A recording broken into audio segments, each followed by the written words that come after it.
اللہ کے نبی صلی اللہ علیہ وسلم کے یہاں اصول تھا کہ اگر کوئی مہمان آ جاتا تو اس کو خالی نہیں لوٹاتے تھے، کھانا کھلا کے اگر اس کی کوئی ضرورت ہوتی کپڑوں کی، کرائے کی، سامان کی، پوری کرتے تھے۔ تو اس کام کے لیے نا اکثر ادھار لینا پڑ جاتا تھا۔ سیدنا بلال رضی اللہ تعالیٰ عنہ حضور صلی اللہ علیہ وسلم کے سیکٹری ہیں، پیارے نبی صلی اللہ علیہ وسلم کے پرسنل اسسٹنٹ کہیے، تو ان کی ڈیوٹی تھی کہ جب کوئی مہمان آ جائے تو سامان لانا ہے، اور یہ پوچھنے نہیں جانا کہ نبی علیہ الصلوۃ والسلام سے کہاں سے لاؤں، کس دکان سے لاؤں، نہیں، بس مہمان آ گئے، جاؤ بازار، اب ادھار چاہیے تو ادھار لے آؤ، لیکن مہمان بھوکا نہیں رہنا چاہیے۔ تو وہاں ایک یہودی تھا مدینہ میں، تو ایک دن حضرت بلال رضی اللہ تعالیٰ عنہ کو ملا، کہنے لگا بلال آپ یار جگہ جگہ سے قرض لیتے ہو، میرے پاس بھی بہت پیسے پڑے ہوتے ہیں، کبھی مجھ سے بھی قرض لے لیا کرو، تو مجھے پتا ہے کہ تم وقت پہ لوٹا دیتے ہو، تو میں چاہتا ہوں کہ میرا پیسہ بھی کام میں لگ جائے۔ میں ابن ڈسنا ہوں، مجھ سے بڑا کوئی توریت کا عالم نہیں ہے، اور میں رسول حق کی تلاش میں تھا، ساری نشانیاں دیکھ لی، ایک نشانی باقی تھی، رونے لگا، کہتا کیونکہ توریت میں لکھا تھا کہ نبی اتنے حلم والے ہوں گے، اتنی صبر والے ہوں گے۔ بہت سارے لوگ بڑا بننا چاہتے ہیں۔ 10-15 سال سے سوشل میڈیا شروع ہوا، ایک خواہش نے تو سمجھیے ساری حدود ہی توڑ دی۔ کوئی چوراہوں میں اپنی تصویر لگا کے، کوئی واٹس ایپ پہ اپنی تصویر لگا کے، کوئی کسی کو 10 کلو آٹے کی تھیلی پکڑا کے، کوئی کسی غریب لڑکی کی شادی کروا کے سوچتا ہے کہ میں بڑا بن جاؤں۔ اگر اپنوں کی بے عزتی کر کے آپ سوچتے ہیں کہ ہم 2 قدم آگے چلے جائیں گے تو یہ آپ سب سے بڑے بیوقوف ہیں۔ آپ کسی کو تانا دے کے 4 لوگوں میں کسی کی بے عزتی کر کے سمجھتے ہیں کہ نہیں بس میری بڑی عزت ہو رہی، عزت نہیں ہو رہی۔ میں مسلمانوں کی بات نہیں کر رہا، ہر ایک معاشرے میں ایسے 2-4 لوگ آپ کو مل جائیں گے جو ایک ڈائیلاگ ماریں گے۔ کیا ماریں گے جی؟ ہم تو منہ پہ کہہ دیتے ہیں، منہ پہ تو سیدنا حبیب بن زید نے کہا بادشاہ وقت کو کہ ہم تجھے نہیں مانتے، منہ پہ کہا عمار بن یاسر نے رضی اللہ تعالی عنہ نے ابو جہل کو کہ میں تیرے طریقے کو تسلیم نہیں کرتا۔ اچھا منہ پر کہنے کا شوق ہے؟ اچھا پھر کہو نا، منہ پہ ذرا کہہ کے بتاؤ کہ اب تک کتنی نمازیں چھوڑی، بتاؤ نا منہ پر کہ میرے بیٹے جو ہیں بدماش ہیں، بتاؤ ذرا منہ پر کہ ہمارے باپ نے فلاں کے ساتھ ٹھگی ماری تھی، اپنی اصلیت بتاؤ۔ اگر یہ لفظ کہتے ہو کہ ہم جو کہتے ہیں منہ پر کہتے ہیں، اس کا مطلب جھوٹ بولتے ہو، تم اپنی کمیاں تو منہ پر کہتے ہی نہیں ہو۔ آج کل تو ماشاءاللہ جو پیر ہوتے ہیں، جو بڑے بڑے لوگ ہوتے ہیں، دیندار بھی ہوں چاہے، ان میں سے 99% تو وہ ہیں جن کو مرید بھی وہ چاہیے جو بہترین بڑی گاڑی والے ہوں، اچھا اے سی والا ہوں، ان کو تو غریب مرید کا گھر بھی اچھا نہیں لگتا۔ یہ جو دیوان صاحب کو سلام کرتے پھرو نا، اس کو چمچا گیری کہتے ہیں، اس کو اخلاق نہیں کہتے۔ ارے جو اپنے سے کمتر لوگوں کے ساتھ محبت کرنا نہیں جانتے، انہوں نے ابھی محمد رسول اللہ صلی اللہ علیہ وسلم کی سیرت کو پڑھا ہی نہیں ہے۔ صبر کرنے والا بندہ حالات سے گھبراتا نہیں ہے۔ بعض اوقات حالات بگڑ جاتے ہیں نا، لوگ جان کے دشمن ہو جاتے ہیں، جو ڈرپوک آدمی ہوتا ہے وہ گھبرا جاتا ہے، وہ اس بات پر یقین رکھتے ہیں کہ نفع اور نقصان کا مالک اللہ ہے۔ ایک دوسرے کو سڑکوں پر ذلیل نہ کرنا، مسجدوں میں بیٹھ کے ایک دوسرے کے خلاف تقریریں مت کرنا، ایک دوسرے کے خلاف عوام کو بھڑکانا نہیں۔ اور پھر قرآن نے یہاں تک کہا کہ اللہ کی رسی کو مضبوطی سے پکڑنے والوں، اگر تم آپس میں لڑتے رہو گے تو پھر تمہاری ہوا، یہ نا اتفاقی جو گھر سے چلتی ہے، یہ پارلیمنٹ تک جاتی ہے، جہاں تمہارے کسی نمائندے نے بیٹھ کے تمہارے لیے بات کرنی تھی، تو یہ نالائق صرف فرض ادا کر رہا ہے، اس کی نماز ادا ہو ہی نہیں رہی۔ ابھی ایک ہمارے کشمیر کے سابقہ وزیر اعظم غلام نبی آزاد صاحب نے بیان دیا کہ ہم تو پہلے سے غیر مسلم تھے، بعد میں مسلمان ہوئے۔ تمام حضرات سورہ فاتحہ اور درود پاک پڑھ لیجئے۔ اعوذ باللہ من الشیطان الرجیم، بسم اللہ الرحمن الرحیم، الحمدللہ رب العالمین، الرحمن الرحیم مالک یوم الدین ایاک نعبد وإیاک نستعین ایاک نعبد وإیاک نستعین ایاک نعبد وإیاک نستعین اہدنا الصراط المستقیم صراط الذین انعمت علیہم غیر المغضوب علیہم ولا الضالین آمین۔ اللہم صلی علی محمد وعلی آل محمد کما صلیت علی ابراہیم وعلی آل ابراہیم انکا حمید مجید۔ اللہم بارک علی محمد وعلی آل محمد کما بارکت علی ابراہیم وعلی آل ابراہیم انکا حمید مجید۔ مٹا دے اپنی ہستی کو اگرچہ کچھ مرتبہ چاہے، مٹا دے اپنی ہستی کو اگرچہ کچھ مرتبہ چاہے، کہ دانہ خاک میں مل کر گلے گلزار ہوتا ہے۔ اللہ کے پیارے نبی حضرت محمد رسول اللہ صلی اللہ تعالیٰ علیہ وسلم کی ذات گرامی، نبی علیہ الصلوۃ والسلام کی سیرت پاک کا ایک اعلیٰ ترین پہلو جو ہے وہ حلم ہے، جس کو بردباری کہتے ہیں، جس میں تحمل کو شامل کیا جاتا ہے، جو صبر کے ساتھ مزاج کے اندر پیدا کیا جاتا ہے۔ نبی علیہ الصلوۃ والسلام نے اپنی پاک حیات جو ظاہری طور پر انسانوں کے سامنے نظر آتی ہے، اس میں حلم کا بہت استعمال کیا، صبر کا بڑا استعمال کیا، بردباری کا بہت استعمال کیا۔ اللہ کے پیارے نبی حضرت محمد رسول اللہ صلی اللہ تعالیٰ علیہ وسلم نے رہنمائی فرمائی انسانوں کی، اور یہ طے کیا کہ جب آپ کے پاس طاقت ہو، قوت ہو، استقامت ہو، علم ہو، دولت ہو، تو رویہ کیسا ہونا چاہیے، اور اگر آپ کمزور ہوں، پریشان حال ہوں، دکھی ہوں، محتاج ہوں، اس وقت رویہ کیسا ہونا چاہیے۔ جو نبی ہوتے ہیں اللہ کے اور پیارے نبی صلی اللہ علیہ وسلم کی یہ شان ہے، جب نبی مکی زندگی میں تھے تو بڑی صبر سے کام لیا، اور جب مدنی زندگی میں آ گئے، مکی زندگی میں یعنی جب حکومت میں دخل نہیں تھا، اقتدار ان کے پاس نہیں تھا، جب غلبہ مشرکین کا تھا، جب تشدد کا دور تھا، تو بڑے صبر سے کام لیا، اور جب مدنی زندگی میں پہنچے، جب اللہ نے اقتدار بھی عطا کر دیا، عدالت بھی عطا ہو گئی، میدان بھی فتح کر لیا، حکومتیں لامحدود زمینوں تک پہنچ گئی، مکہ بھی زیر نگین آ گیا، تو جب مکے میں تھے پریشانی کی حالت میں تو صبر سے کام لیا، اور جب اللہ نے طاقت سے نواز دیا تو پھر رحمت سے کام لیا۔ یعنی جو نبی ہوتا ہے وہ دونوں صورتوں میں اللہ کی مخلوق کے لیے رحمت والا ہی ہوتا ہے۔ اللہ کے نبی صلی اللہ علیہ وسلم کے یہاں اصول تھا کہ اگر کوئی مہمان آ جاتا تو اس کو خالی نہیں لوٹاتے تھے، کھانا کھلا کے، اگر اس کی کوئی ضرورت ہوتی کپڑوں کی، کرائے کی، سامان کی، پوری کرتے تھے۔ تو اس کام کے لیے نا اکثر ادھار لینا پڑ جاتا تھا۔ سیدنا بلال رضی اللہ تعالیٰ عنہ حضور صلی اللہ علیہ وسلم کے سیکٹری ہیں، پیارے نبی صلی اللہ علیہ وسلم کے پرسنل اسسٹنٹ کہیے، تو ان کی ڈیوٹی تھی کہ جب کوئی مہمان آ جائے تو سامان لانا ہے، اور یہ پوچھنے نہیں جانا کہ نبی علیہ الصلوۃ والسلام سے کہاں سے لاؤں، کس دکان سے لاؤں، نہیں، بس مہمان آ گئے، جاؤ بازار، اب ادھار چاہیے تو ادھار لے آؤ، لیکن مہمان بھوکا نہیں رہنا چاہیے۔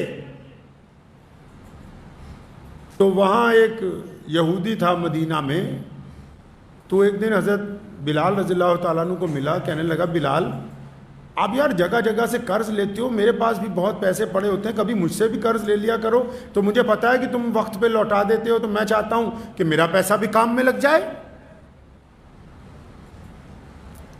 تو حضرت بلال رضی اللہ تعالیٰ عنہ نے کہا ٹھیک ہے تم سے بھی لے لیں گے کبھی ضرورت ہوئی تو ایک وقت آیا کہ ان سے بھی کچھ قرض لے لیا 1 مہینے کی مہلت کے اوپر. اب وہ 1 مہینہ مکمل نہیں ابھی گزرا، 3-4 دن باقی تھے. تو اس یہودی نے کیا کیا کہ 3-4 دن جب باقی تھے تو ایک چوراہے پہ رہا جہاں سے نبی علیہ الصلوۃ والسلام گزرتے تھے. اور جب اللہ کے نبی صلی اللہ علیہ وسلم آئے، سیدنا عمر فاروق رضی اللہ تعالیٰ عنہ ساتھ میں ہیں، سیدنا بلال بھی ساتھ میں ہیں، تو بیچ چوراہے کے اپنے قرض کا تقاضا کرنے لگا. بیچ چوراہے کے. ایک تو ہوتا ہے نا کہ کوئی بڑا آدمی ہو، اس پہ کوئی تھوڑی سی انگلی اٹھا دے تو اس کے چاہنے والوں کو پریشانی ہو جاتی ہے، چاروں طرف کوہرام مچ جاتا ہے. اور یہ تقاضا کس سے کر رہا ہے؟ نعوذ باللہ بےہودگی کس سے کر رہا ہے؟ نازیبا الفاظ کن کے سامنے بول رہا ہے؟ جو اللہ کے بعد کائنات میں صرف وہی ہیں. خدا کے بعد زمین پر پوری کائنات میں اگر کوئی اللہ کا سب سے محبوب بندہ ہے، کوئی اللہ تبارک و تعالیٰ کا نائب اگر کسی کو کہہ سکتے ہیں، اللہ نے جن کے سر پہ ختم نبوت کا تاج رکھا ہے، جو رسولوں میں بھی سب سے اعلیٰ، جو انبیاء میں بھی سب سے اعلیٰ. تو پیارے نبی علیہ الصلوۃ والسلام کے سامنے چوراہے میں یہودی کھڑا اور بدتمیزی کر رہا ہے. سیدنا عمر رضی اللہ تعالیٰ عنہ کو غصہ آیا، تلوار نکالنے لگے. فرمایا میں اس کی گردن نہ مار دوں کہ یہ بدتمیزی کر رہا ہے؟ تو نبی علیہ السلام نے روکا. فرمایا عمر کیا بات ہو گئی؟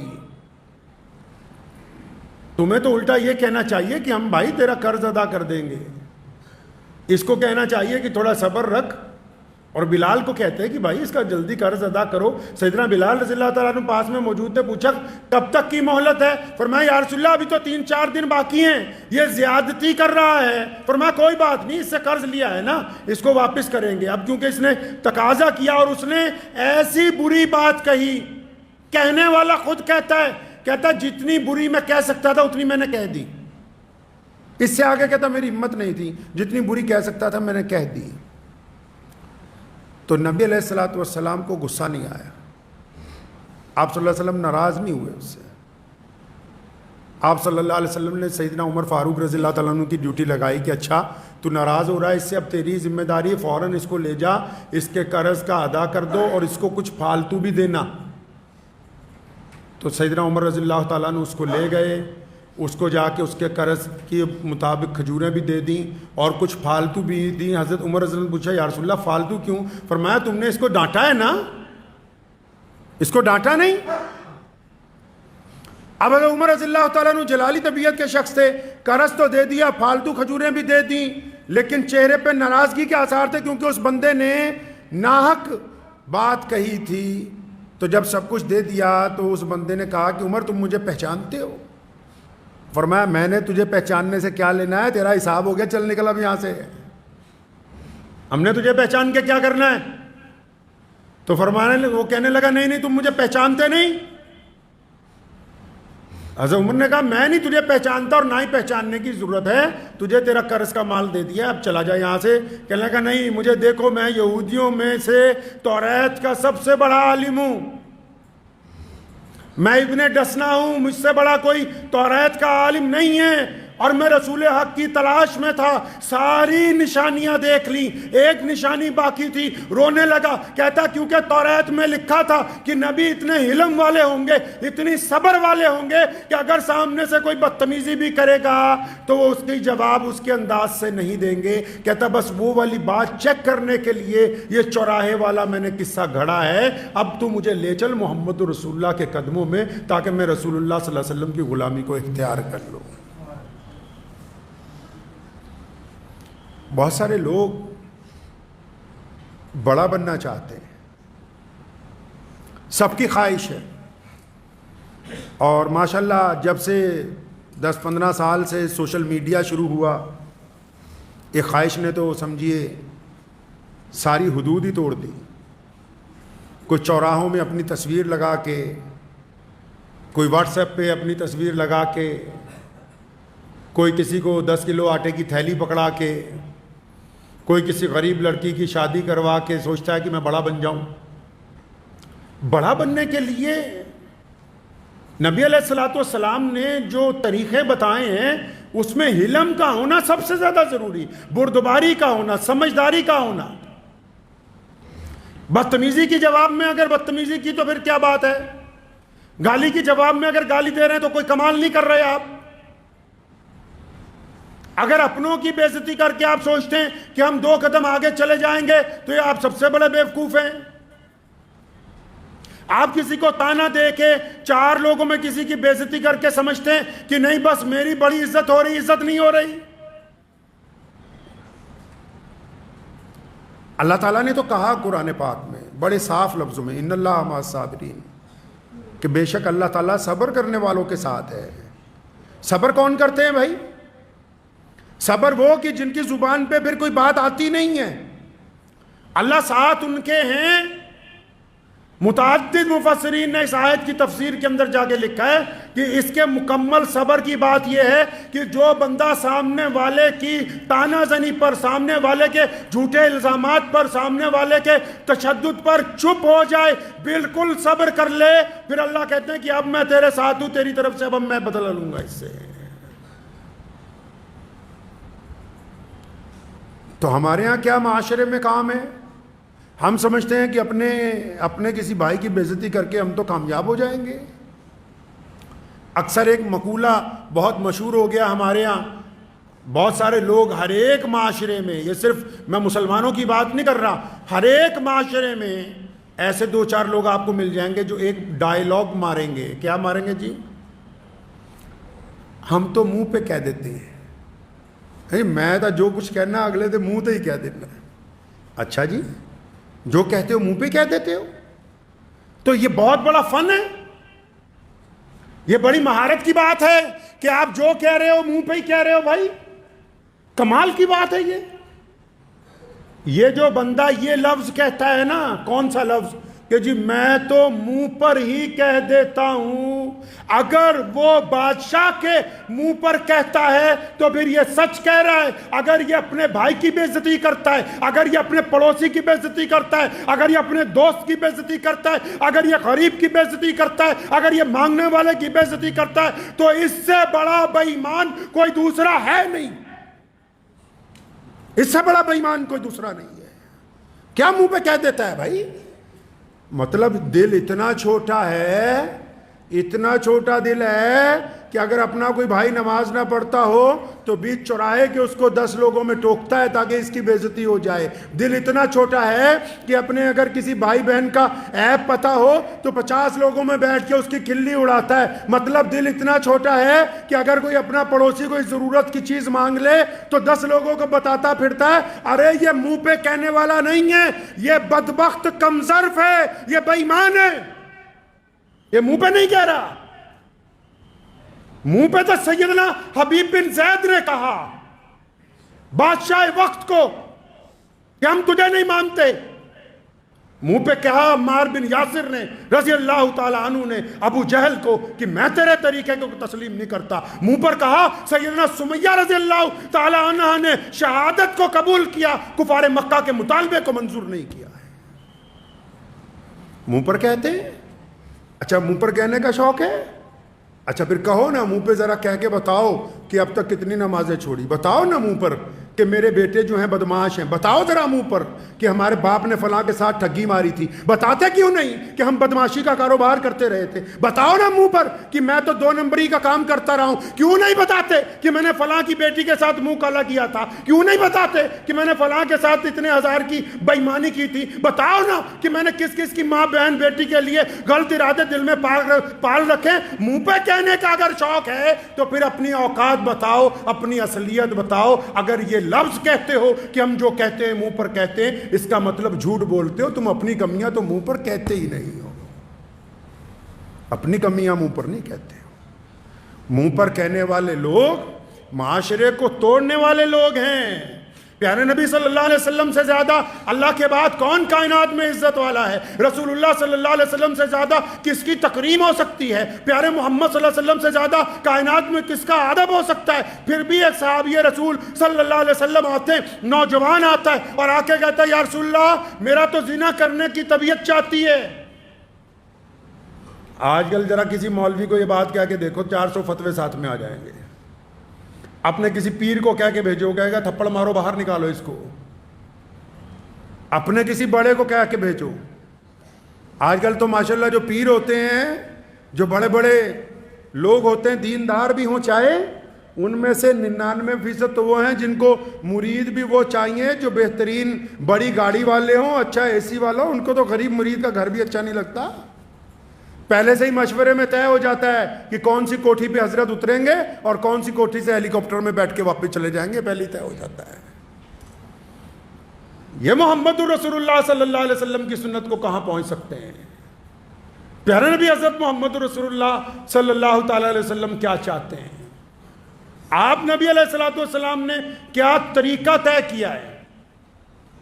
یہ طے کیا, سنو, جس طرح نماز کے لیے وضو ضروری ہے, جس طرح نماز کے لیے امام کے پیچھے نیت باندھنی ضروری ہے, جس طرح نماز کے لیے قبلے کی طرف منہ کر کے کھڑے ہونا ضروری ہے, اسی طرح اخلاق کے لیے اپنے سے کمتر آدمی کے ساتھ عاجزی سے ملنا نہایت ضروری ہے. یہ جو دیوان صاحب کو سلام کرتے پھرو نا, اس کو چمچا گیری کہتے ہیں, اس کو اخلاق نہیں کہتے. اس کو چمچا گیری کہتے ہیں. اخلاق کس کو کہتے ہیں جی؟ اپنے سے کم تر کے ساتھ. بیوی آپ کی آپ سے کمزور ہے, آپ سارا غصہ اسی پہ نکالنا چاہتے ہیں. آپ کے بیٹا بیٹی آپ سے کمزور ہیں, آپ سارا غصہ انہی پہ اتارنا چاہتے ہیں. آپ کا بھائی آپ سے کمزور ہے, آپ ساری عزاداری اسی پر چاہتے ہیں. آپ کا پڑوسی آپ سے ڈرتا ہے, آپ ساری گنڈا گردی اسی پہ کرنا چاہتے ہیں. آپ کے محلے والے آپ سے خوفزدہ ہیں, آپ سب کچھ انہی کے ساتھ کرنا چاہتے ہیں. ارے جو اپنے سے کمتر لوگوں کے ساتھ محبت کرنا نہیں جانتے, انہوں نے ابھی محمد رسول اللہ صلی اللہ علیہ وسلم کی سیرت کو پڑھا ہی نہیں. اعلیٰ ترین لوگوں کی چمچا گیری کرنے سے بہتر ہے اپنے ساتھ والوں کے ساتھ حسن سلوک کو قائم کیا جائے. اللہ نے عزتوں کا جو سرمایہ رکھا ہے وہ عزتیں بانٹنے میں رکھا ہے. دولت لگاؤ بازار میں, دولت بڑھتی ہے. آپ زمینیں خریدیں, زمینیں بڑھتی چلی جائیں گی. علم حاصل کریں, علم بڑھتا جائے گا. اپنے جسم پہ محنت کریں, جسم میں خوبصورتی آتی چلی جائے گی. تو پھر یہ کیا بہتر ہے کہ اگر آپ عزتیں بانٹیں گے تو آپ کی عزت میں اضافہ نہیں ہوگا. جو دوسروں کی عزت چھین کر خود عزت دار بننا چاہتے ہوں, وہ قیامت آ سکتی ہے, دوسرے کا مقام نہیں لے سکتے. تو ہمیشہ اس بات کو یاد رکھیں کہ یہ رسول اللہ کی سنت ہے. کیا؟ حلم اپنے اندر پیدا کرنا, بردباری پیدا کرنا, اپنے میں سنیم لانا. فوری طور پہ جواب کے طور پر جواب دے دیا تو کوئی کمال کا کام نہیں کیا ہے ہم نے. کچھ چیزیں اگر برداشت کر لی جائیں تو برداشت میں تو مزہ ہی بہت زیادہ ہے, برداشت میں تو لطف بھی بہت زیادہ ہے, بانٹ کے کھانے میں تو لطف بھی بہت بڑھ جاتا ہے. اگر آپ برداشت کرنا سیکھ جائیں گے تو اللہ تبارک و تعالیٰ آپ کے لیے رزق کے دروازے, عزت کے دروازے کھول دیں گے. تو برداشت کرنا بھی تو پیارے نبی حضرت محمد رسول اللہ صلی اللہ علیہ وسلم کی سنت ہے. اب یہ جو سنت ہے یہ باہر بازار سے شروع ہونے والی نہیں ہے, گھر سے شروع ہوئی. اپنے گھر سے, اپنے اہل و عیال سے, اپنے والدین سے, اپنی بیوی بچوں کے ساتھ, اپنے پڑوسیوں کے ساتھ, اپنے بھائیوں کے ساتھ, اپنے غیر مسلم دوستوں کے ساتھ, اپنے محلے والوں کے ساتھ, یہاں سے شروع ہونے والی ہے. تو اس لیے اپنے اندر صبر کے مادے کو پیدا کریں کہ جو بندے صبر کرنے والے ہوتے ہیں بڑی ہمت والے ہوتے ہیں. صبر کرنے والا بندہ حالات سے گھبراتا نہیں ہے.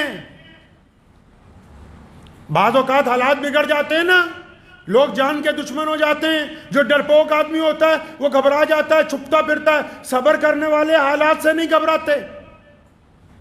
صبر کرنے والوں کو اللہ نے ہمت دی ہوتی ہے, استقامت دی ہوتی ہے. وہ اس بات پر یقین رکھتے ہیں کہ نفع اور نقصان کا مالک اللہ ہے. اگر آپ صبر کرنے والے ہوں گے پھر اللہ کا ساتھ آ جائے گا, اللہ کی مدد آپ کے ساتھ آ جائے گی. تو ذہن نشین کر لیں اس بات کو کہ یہ پیارے نبی حضرت محمد رسول اللہ صلی اللہ علیہ وسلم کی سنت ہے. کہ اگر آپ کو کسی کے اوپر تھوڑا سا بھی اقتدار حاصل ہے تو پھر اپنی عزاداری کو قائم نہ کریں، صبر کے ساتھ، حلم کے ساتھ، استقامت کے ساتھ قائم کریں۔ جب تھوڑا صبر سے کام لیں گے، تھوڑی محبت سے کام لیں گے، تو وہی وقت جو ہے آپ کے ساتھ چلا جائے گا۔ میرے دادا حضرت مولانا مفتی محمد احمد لدھیانوی رحمۃ اللہ علیہ یہاں تشریف فرما تھے، سن 1952 یا 53 کا واقعہ ہے۔ تو کوئی صاحب آئے، ان کو کام وام کہیں لگا دیا، تو اس بندے نے پیسے نہیں دیے، تو بڑا ناراض ہوا، اس سے بھی ناراض ہوا، مفتی صاحب رحمۃ اللہ علیہ سے بھی آ کے ناراض ہوا۔ ناراضگی میں 3-4 تلخ باتیں کہیں، تو حضرت ہنستے رہے، تو خادم کو بلایا کہ لے آؤ اسے شربت پلاؤ، شربت پلایا، کچھ ٹھنڈے ہو گئے۔ پھر جب ٹھنڈے ہو گئے، غصہ اتر گیا ان صاحب کا، تو پھر دوبارہ 3-4 سخت باتیں اس لیے کہیں کہ حضرت میں تو آپ کو اتنی بری باتیں کہیں تو آپ نے جواب میں مجھے ڈانٹا ہی نہیں۔ پھر بعد میں دوست بن گئے۔ تو اگر آپ 2 منٹ خاموش رہ جائیں گے تو رشتوں کو اگر آپ جوڑ لیں گے تو اللہ تبارک و تعالیٰ آپ کو استقامت عطا فرمائے گا۔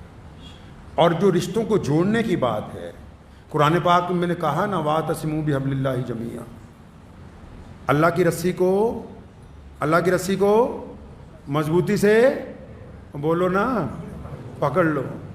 اللہ کی رسی کو مضبوطی سے بس پکڑ ہی رکھی ہے، آگے نہیں پتا کیا ہے ان کو۔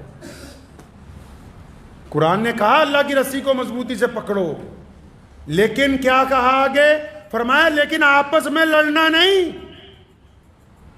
آپس میں ایک دوسرے کی ٹانگیں مت کھینچنا، ایک دوسرے پر الزام تراشی مت کرنا، ایک دوسرے کی عزتیں مت اچھالنا، فروئی مسائل کو لے کے ایک دوسرے کو سڑکوں پر ذلیل نہ کرنا، مسجدوں میں بیٹھ کے ایک دوسرے کے خلاف تقریریں مت کرنا، ایک دوسرے کے خلاف عوام کو بھڑکانا نہیں، ایک دوسرے کے خلاف لوگوں کے دلوں میں نفرت مت پیدا کرنا۔ اور پھر قرآن نے یہاں تک کہا کہ اللہ کی رسی کو مضبوطی سے پکڑنے والوں، اگر تم آپس میں لڑتے رہو گے تو پھر تمہاری ہوا اکھڑ جائے گی، تمہاری عزت تمہارے پاس نہیں رہے گی، ہوا اکھڑ جائے گی تمہاری۔ یہ کیا سمجھتے ہیں کہ اچھا آپس میں لڑنے سے صرف 2 آدمیوں کی گفتگو بند ہوتی ہے؟ ارے میاں 2 بندوں کی گفتگو نہیں بند ہوتی، 2 خاندانوں کے تعلقات ٹوٹ جاتے ہیں، 2 پڑوسیوں کی سلام دعا بند ہو جاتی ہے، 2 کاروباریوں کا آپس میں لین دین ختم ہو جاتا ہے، 2 سیاسی لوگوں کا آپس میں ربط ٹوٹ جاتا ہے، سماجی طور پر برباد ہو جاتے ہو، معاشی طور پر برباد ہو جاتے ہو، اور حکومت میں جو حصے داری ملنی ہے وہ بھی تمہارے ہاتھ سے نکل جاتی ہے۔ آپ نے کیا سمجھا کہ تفرقہ اور نا اتفاقی صرف اتنی سی ہے کہ 2 لوگوں میں سلام دعا نہیں؟ یہ نا اتفاقی جو گھر سے چلتی ہے یہ پارلیمنٹ تک جاتی ہے، جہاں تمہارے کسی نمائندے نے بیٹھ کے تمہارے لیے بات کرنی تھی، تم نے تو آپس میں لڑ کے اس کو وہاں پہنچنے ہی نہیں دیا ہے۔ دین کو سمجھیں۔ پیارے نبی حضرت محمد رسول اللہ صلی اللہ تعالی وسلم نے جو ہمیں دین عطا فرمایا وہ بہترین نظام کائنات کا، صرف نماز پڑھنے سے، روزہ رکھنے سے، حج کرنے سے، زکوٰۃ دینے سے دین مکمل ہونے والا نہیں ہے۔ امر بالمعروف کے ساتھ نہی عن المنکر کے اوپر چلنا پڑے گا۔ یہ کہنا ہوگا کہ حق حق ہے، ظلم ظلم ہے، یہ کہنا پڑے گا کہ ہم آپس میں بھائی بھائی ہیں۔ نفاق کو نکالنا ہوگا۔ جن کی نمازیں ان کو آپس میں دشمنیوں سے نہیں روکتی، جس کی نماز اس کو حرام کھانے سے نہیں روکتی، جس کی نماز اس کے بھائی کی غیبت سے نہیں روکتی، جس کی نماز اس کو اپنی بیوی پر ظلم کرنے سے نہیں روکتی، جس کی نماز اس کے پڑوسی سے محبت نہیں سکھاتی، جس کی نماز غریب کے منہ میں لقمہ دینے کا درس نہیں دیتی، جس کی نماز راستے میں چلتے ہوئے پتھر کو ہٹانے کا سبق نہیں پڑھاتی، تو یہ نالائق صرف فرض ادا کر رہا ہے، اس کی نماز ادا ہو ہی نہیں رہی ہے۔ کیونکہ نماز کی ادائیگی کا مطلب ہی صرف یہ ہے، نماز کا مطلب ہی یہی ہے کہ اللہ چاہتے ہیں کہ میرے نماز پڑھنے والے بندے اچھے بن جائیں، اور جس کی نماز نے انہیں اچھا ہی نہ بنایا تو اس کا مطلب ہم اپنی منزل تک نہیں پہنچ رہے۔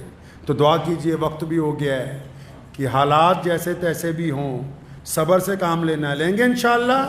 ہاں، جو لوگ صبر اور استقامت کو چھوڑتے ہیں وہ تھوڑے سے لالچ میں آ جاتے ہیں، گھبرا جاتے ہیں، ابھی ایک ہمارے کشمیر کے سابقہ وزیر اعظم غلام نبی آزاد صاحب نے بیان دیا کہ ہم تو پہلے سے غیر مسلم تھے، بعد میں مسلمان ہوئے، کیونکہ ان کو ظاہری طور پر اقتدار کی کرسی چاہیے، تو انہوں نے سوچا کہ مذہب سے زیادہ اچھا تڑکا کسی اور چیز کا تو لگ نہیں سکتا ہے۔